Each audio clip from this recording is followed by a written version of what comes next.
Hello everyone, how are you? I hope you're doing fine. Purpose of this video is to review Fallout 4, and you may be wondering why I'm smacking Antonio Banderas style right now. I don't actually have a capture card for my Xbox, which is where I played Fallout 4. So you got South Park: The Stick of Truth, and me playing a Jew as a background. But anyways, all things aside, I want to start out my Fallout 4 review. This is the first time I've ever done a vocal review of a game, so I hope it goes well. Anyways, before we get into it, I think y'all need to know my bias. I am one of those Fallout nerds, and I will praise this game and enjoy this game, whether you think I should praise this game and enjoy this game, regardless. Anyways, to the nitty gritty. I played this game for a total of for you people who have played the game and want to hear my personal opinions about it. I've played the game for 4 days in gameplay time, over 2 characters, and the character which I completed the campaign, I sided with the Institute. But let's start talking about it. Fallout 4 takes place in Boston, Massachusetts, as much like the other Fallouts that take place in a big important town, and this one takes place in Boston. Visually, this game is a massive improvement over Fallout 3. Instead of not texturally great, but overall, its picture is amazing. It has these really bright and popping colors, which the Fallout games haven't been known for, because back in the day of when the other games were out, realism was #1, and realism is nitty and gritty and not bright and colorful like Fallout 4 is. The world is pretty large, but not too large. Then the people have complained that it's actually quite small, and I feel that is an unfair complaint because the world is actually very, very dense. You can literally walk from place to place and literally see a small encampment where you'll maybe encounter some crazy creatures or see some notes or get some cool loot. It's very, very densely packed, especially in the cities in the main city of Boston. Boston is hella packed. Combat. Combat is a very great improvement over Fallout 3, which Fallout 3's combat was pretty much non-existent. It was actually pretty terrible. You would haphazardly fire these guns out and hope to hit something. They improved it better in Fallout New Vegas, where you could actually aim down the sights. In this one, it's very, very fast-paced combat, and you have that aim down sights, and it's great, and it feels great to sit there and just gun down these people. Melee combat has also improved a lot. You can actually do power attacks now, and the melee feels very visceral. In my second playable character, I was playing a psycho build where I emphasize lots of running, lots of stabbing, and a lot of drugs. And I was having a fun time being amped up and running forward and literally chopping people's heads off with my dagger. It was pretty great. VATS, that's another important part of combat. VATS it's kind of a mixed bag, this game. VATS in the other one was very, very important. It slowed down combat and allowed you to get those critical headshots off that you couldn't normally get in the combat because the aiming was so imprecise and the aiming was kind of just off in Fallout 3. It was made better in New Vegas, as I said, with the aim down sights. And this version, instead of completely freezing time, VATS slows down time, and from my money, it seems to be less accurate. There's been times where I've been fighting monsters that they've been a good 10 feet away from me or so, and I only have like a 60% chance to hit his head. I realize the target's moving, but I mean, if someone's like that close in front of you and you're aiming with a freaking shotgun, you're gonna at least clip them in the head. And another thing, I feel like this gets made up though, because that or your action points actually get restored a lot faster in this game, and there's a lot more perks dedicated to like being instantly filled. Like for example, I have a combat shotgun that if I get a kill with it, it instantly fills it up.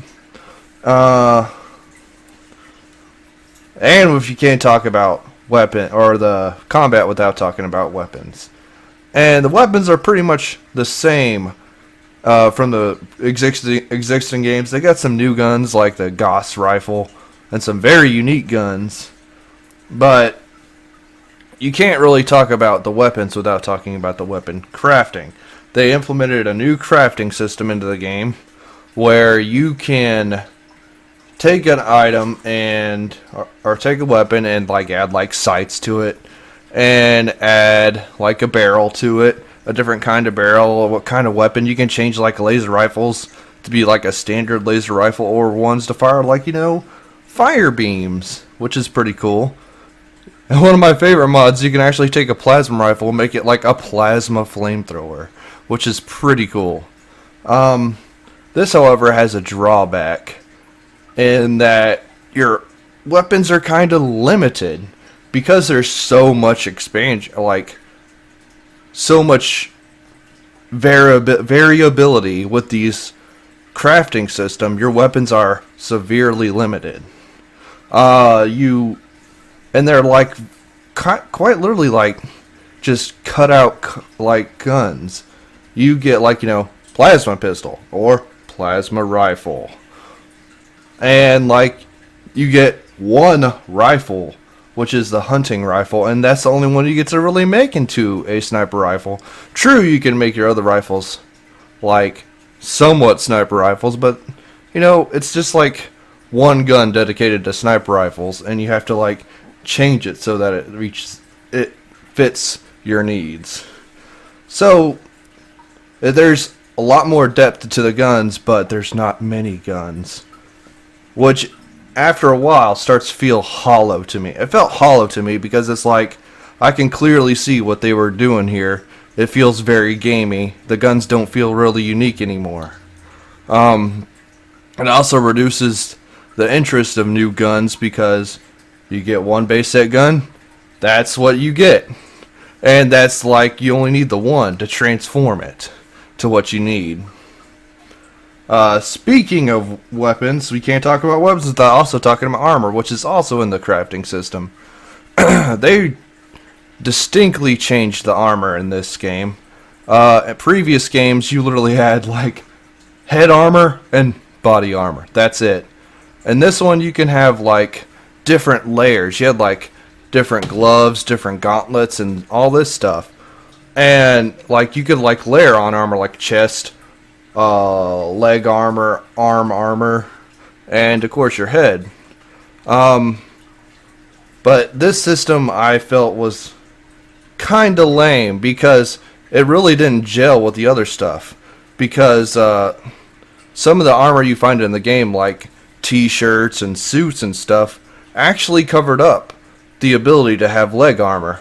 Like it covered, like if the armor you weren't wearing underneath wasn't skin tight, you couldn't put on these actual pieces of armor.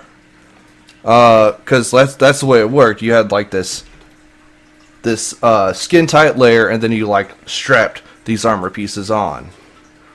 And like I don't understand why I couldn't wear a suit and have literally no pieces of armor attached. You can strap, like, you know, a steel bracer to a suit sleeve. You can do that in real life, and you couldn't in this game. And it made like, because these suits had like these clothing had like only minimal benefits, like, you know, increases in charisma and stuff, or perception or intelligence. It really didn't feel like they were important. And they just didn't seem like they belonged in the game, and you kind of just ignored them. Like, you couldn't... Why would you equip a suit if you couldn't equip armor on top of it? There was no point. The only point I could ever see in having a suit is maybe it increased your charisma, which would maybe increase your persuasion in the town. Speaking of persuasion, why don't we get into the leveling system? Yeah, let's get into the leveling system. It's changed, once again, like most of the stuff in this game. You get just standard experience from killing monsters, doing things like picking locks and all that stuff. And you would then either buff up your base special perks, which, you know, strength, perception, endurance, intelligence, agility, and charisma, I forgot to see there, and luck. And underneath these trees, based on like your skill on those special stats, you can unlock these special perks, like, you know, at the end of the endurance tree there's cannibalism perk where you can be able to eat people, which is awesome. I highly recommend eating people. And a lot of people felt like that it was too different and streamlined, but I personally liked it. I liked the new system. I didn't like, you know, having like leveling up and then being like, where would you want to dump all your stats? And it's really great because it also streamlined the cooking. Because in the previous game, in Fallout New Vegas, you could cook food, but you had to level up a certain stat to cook food. And I'm like, why the hell would you level up this one stat just to fucking cook food? Oh, you could also craft ammo with it too. Whoop-de-doo. Like, not like there's a ton of ammo in that game if you play it on normal difficulty. But the leveling system is fantastic, in my personal opinion. Well, not fantastic. It was better than the originals. Quests. Yeah, let's talk about quests. The quests in the game... Actually, skip that. Let's not talk about quests. Let's talk about the dialogue system. The dialogue system has been changed drastically. In previous games, your character was not voiced. You could... basically, you would pick from whenever the other people would be voice acted, and you could pick from a list of carefully detailed, like, words that were actually your words out of a list. And they usually, like, they gave you, like, actually quite a bit of them to fit your current scenario or what you would want to go for. In this game, dialogue's been reduced to 4 buttons. You get 4 different responses, because your character's voice acted in this one. And these 4 responses can basically be dumbed down to, like, it's basically like the Mass Effect system. They can be dumbed down to basically, hey, I need more info as one, or a negative response, a positive response, or a basically middle ground neutral / sarcastic response. And these responses are literally summarized by like 1 or 2 words, and I found myself sometimes saying things that I didn't want to say. I found myself sometimes like going a complete different way than I wanted to. And the speech challenges, rather than, you know, in the previous games it was like based on your speechcraft, you got like a percentage chance. Let's say like, would you like to try and do this with speechcraft? And it gives you a percentage chance. And this one is more like, it's a different color. It's like, oh, this color is actually kind of difficult to pass. And it's literally just a crapshoot. And based on your charisma, which, by the way, charisma is hella important in this game for some fucking reason. But it's just a little crapshoot of whether it succeeds or not. I usually, if it goes the wrong way that I don't like, I'll usually reload a previous save and equip, you know, some fancy hats so they'll like me more. and then I would try again, and that's no fun for anyone. And I really hate this dialogue system, and I wish to see the old dialogue system going back, because it was much more in depth, and it actually conveyed the response you wanted. Alright, now I think oh wait, we got one more thing that they introduced in the game. I forgot about it. Sorry guys. Like I said, first review. Another mechanic that they introduced into the game is base building. You can take some of your resources that you find out in the world, and you can sit there and build a settlement. And you can only build them at set places on the map where they say you can build them. And you basically can build like buildings and all this stuff, but and you can invite people to come live there, settlers, and you basically are their caretaker, and you have to provide them with adequate food, adequate water, adequate defense. You'll have to manage these things, because sometimes they'll become under attack, or sometimes they'll be like, hey, we have a quest over here, these raiders are attacking us, that'll be really cool if you get rid of them. And doing that, you might get some new settlers in their town. And a lot of the settlements that I came across weren't really worth my time, because there's a lot of them.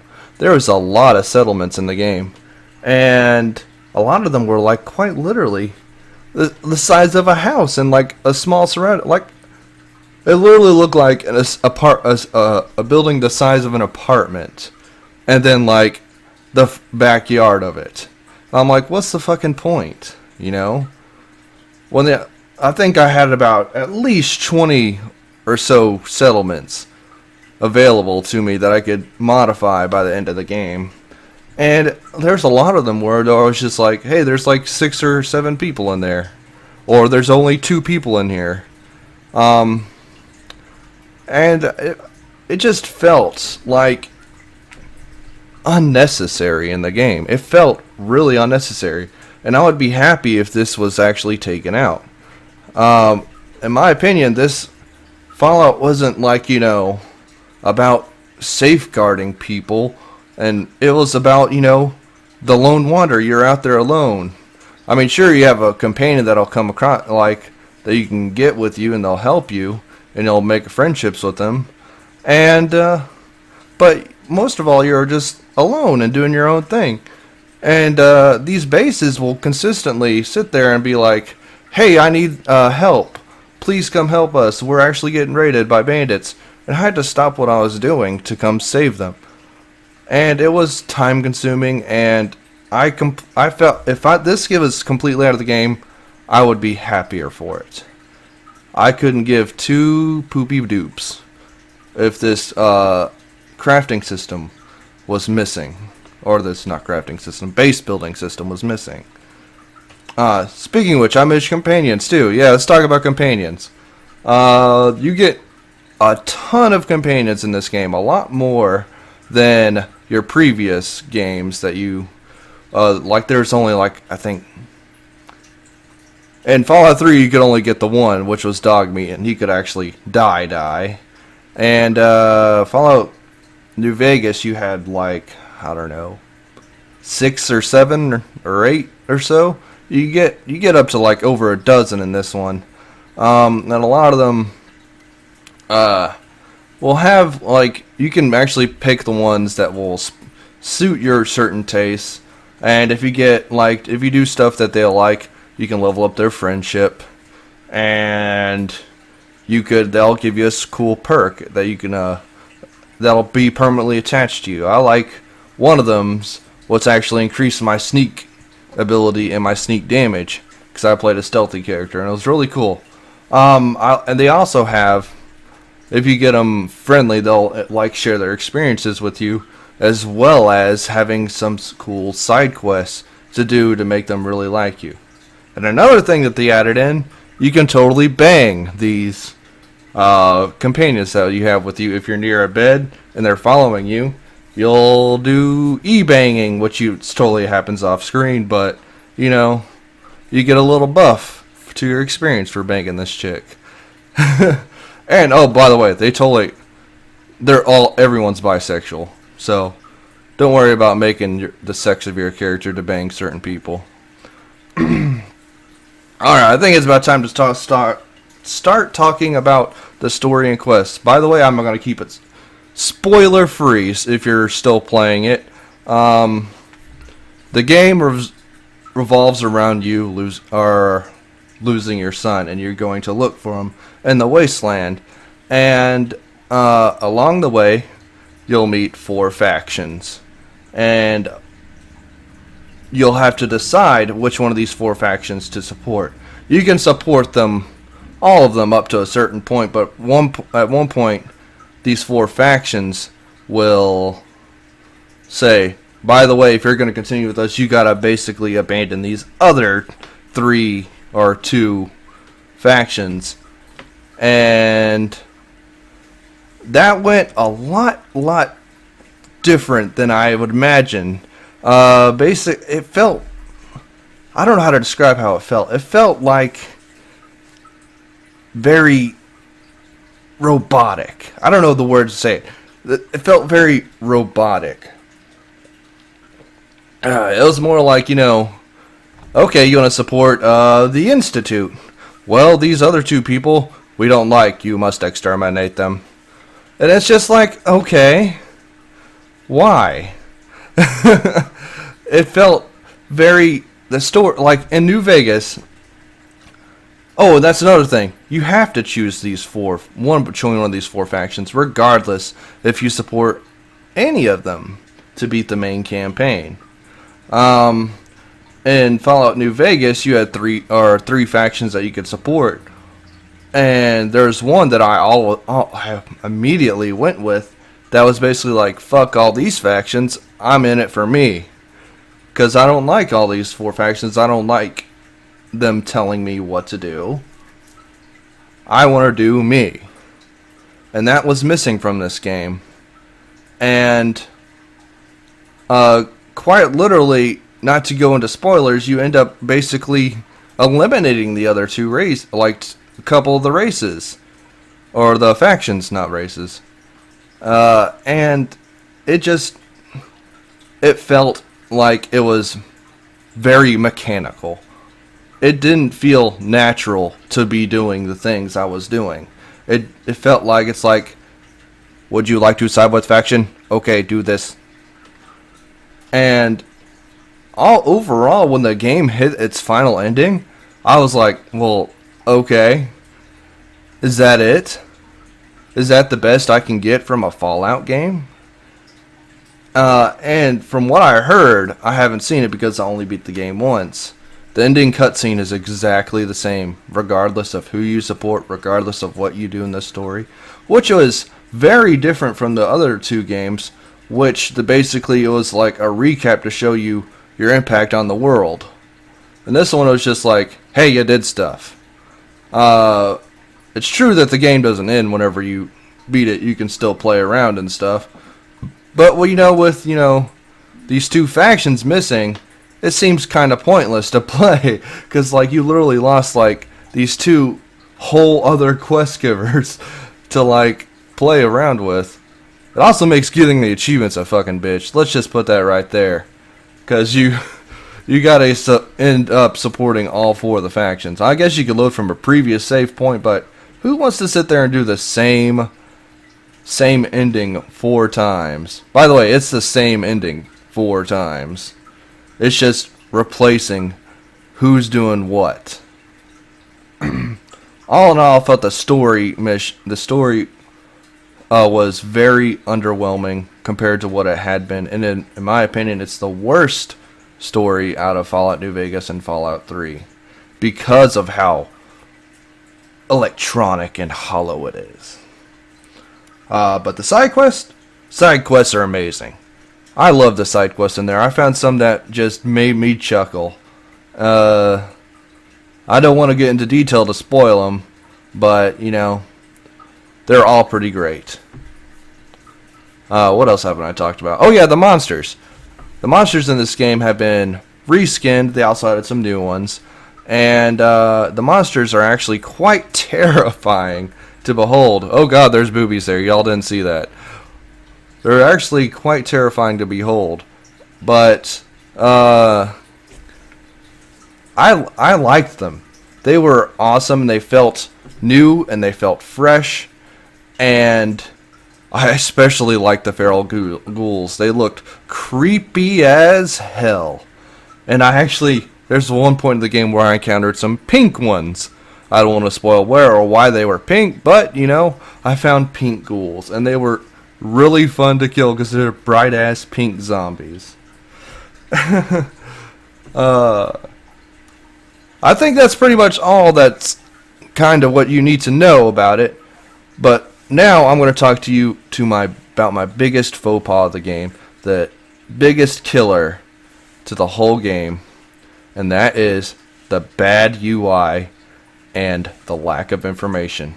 Absolutely everything in the game is not clearly marked. Like, for example, the armors have different tiers. And there's, no way of knowing it. Well, I mean, there's a way of knowing it. But, it'll be like, oh, this armor's a heavy version. But if it's modded in any way, if it's lead lined, it'll be just say leaded leather armor instead of heavy leaded armor. So you can't really tell what it is. And managing your settlements, finding out what each person's doing, is damn near impossible. It's just a crapshoot. You just say, oh god, I wonder what this person's doing. Let's assign him to a new task. Okay, this thing showed that a person got off of it. He was assigned to this thing. Okay. And there's absolutely no tutorials on the base building. Or anything for that matter. And I still don't know how to set up supply chains. Apparently you can set up supply chains between your settlements. I still don't know how to fucking do that. And the loot in the game, or the junk in the game, all the stuff you find in the world, actually has crafting mats in them. You don't know what they are until you pick them up, go through your inventory, your confusing ass inventory, and look at them and see, oh, this has aluminum and screws in it. And that was the biggest kill for me in this game. But I've ranted on for a long time. I think it's time to wrap it up, give you my final opinion about this game. As I said before, I am a Fallout fan. I love Fallout and I love everything about Fallout. But this game tested every single one of my patiences to get through it. Subjectively, if I had to give this game some score based on what I experienced and the game's replayability, which I feel there's some, but when you can look at it, the game feels so hollow and you can see the game mechanics. But anyways, my subjective review, I would give it a 7 out of 10. And that's coming from the Fallout perspective. If I was a new person, I would give this game a 6 out of 10. All that being said, I had a blast playing Fallout 4. And I I just love the world, and I just love playing in it and making these new cool builds to run around. Like I said, I made a psycho build, and it's really great to run around and stab people and stuff. But it's just such a mixed bag with Fallout 4. And it's something I, as a fan, cannot overlook. This game is bad in so many places that it kept on just pulling me out of this wonder that I had in this world. This nice and beautiful and bright, colorful world. And it's a shame. But if you haven't played any of the Fallout games before, I would say it's still a recommendation, but go in knowing it has its flaws. And if you're a Fallout fan, I say you're going to be disappointed. But you're going to have a good time.